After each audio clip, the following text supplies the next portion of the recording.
Saxon Math 1/2. Jojo and Joel, welcome back. Your slave driver is back to push you forward into some new math lessons. But first, let me just take another minute to say you guys both did a really fantastic job on your midterms. You both did really, really well. And while that's great anytime, it's especially remarkable because we have been in the middle of this crazy isolation thing, and we've been doing these weird video lessons, and you've been on your own for homework and trapped in your house, and I'm trapped in mine, and it's just been very weird, hasn't it? So the fact that you could still be on top of your math, which is a challenge in any situation, but the fact that you're still on top of it and able to do so well on the midterm is really, really impressive. So be very proud of yourselves. You've done a great job. I think we have about 6 more weeks more to go, maybe a little more than that. We're going to wrap this up by early June, and no matter what kids are doing, you guys are so lucky because you get a teacher that can still teach you even though school's officially been declared over. I know, aren't we lucky? So anyway, on we go. Lesson 89 is a lesson about definition. Faces, edges, and vertices. Vertices, I spelled it wrong. That's the plural of vertex. Vertices.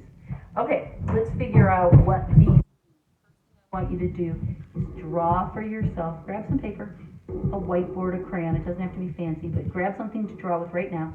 Pause me if you want. I'll wait while you go get it. But go get something to draw with and draw yourself a cube just like this. Okay, go.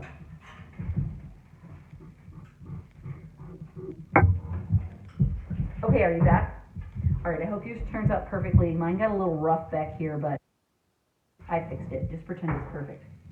Okay, what we're going to do is talk about which parts of a three-dimensional solid these are. The face is the flat surface. So that's the face, right? In this cube, because it's square in all directions, let's pretend, there would be 6 faces, and they would all be the same size, wouldn't they? I just stood up to get a different color marker and hit my face on the lamp. That wasn't fun. Okay, I'm back. An edge is the line where the 2 faces meet. So I'm going to draw it right next to it so the colors won't be gross. That is one of the edges, right? And here's another edge along here, and another edge here. I could go on and on, right? So in our cube, we figured out that our cube has 6 faces, right? Front and back, top and bottom, side to side. The edges, there's more edges than there are faces, right? Face has 4 edges. So that's a little bit confusing. It's not a straight multiplication though. If we go through and count them out, we'll find that there are 12 edges. Let's see.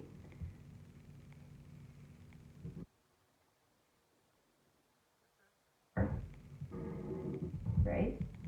Then there's 5 and 6 on this side. Then there'd be another 5 and 6 over there, right? And then there's 7, 8, 9, 10.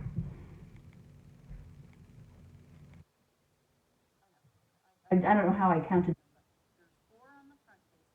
4 on the back face, and then there's 4 that connect. Does that make sense? Here, let's draw it this way. 4 on the front face,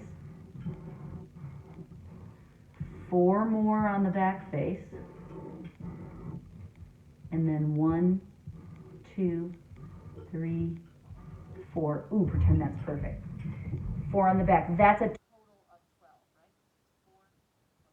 12, right? 4 plus 4. So there are 12 edges on a cube in all. Okay, so we talked about faces. That's the flat surface. We talked about edges. That's the line where the 2 faces meet. And then the last, vertices. A vertex is the place where the edges meet. So I'm going to do it on this one. 1, 2, 3, 4, 5, 6, 7, 8.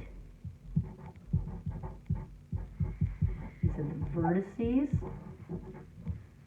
which is the plural of vertex. Always feels weird to say a funky word like that. And there are 8 of them on every cube. All right? When you are doing these problems, I recommend that you drag out a couple different color markers and draw pictures of them like this, just to help you stay on top of what you're doing. And we'll do that. The homework is to do this same process first for a pyramid with a square base, and then later for a triangular prism. John shows you what each of those pictures look like. I'm going to do the pyramid with you. So let's start with that. It starts with a square base. And I'm using the book as a reference. And then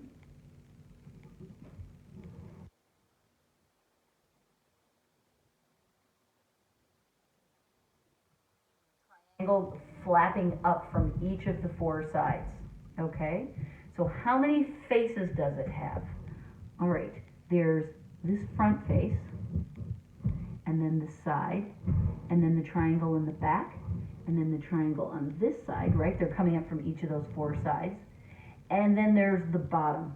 So that is going to have 5 faces, right?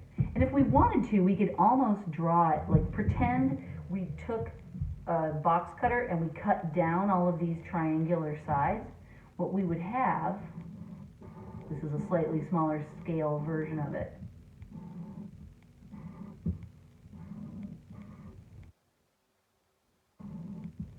Now you can see it a little bit better, right? You've got 1, 2, 3, 4 triangles on the side, and then you've got 1 on the bottom. So there are 5 faces, okay?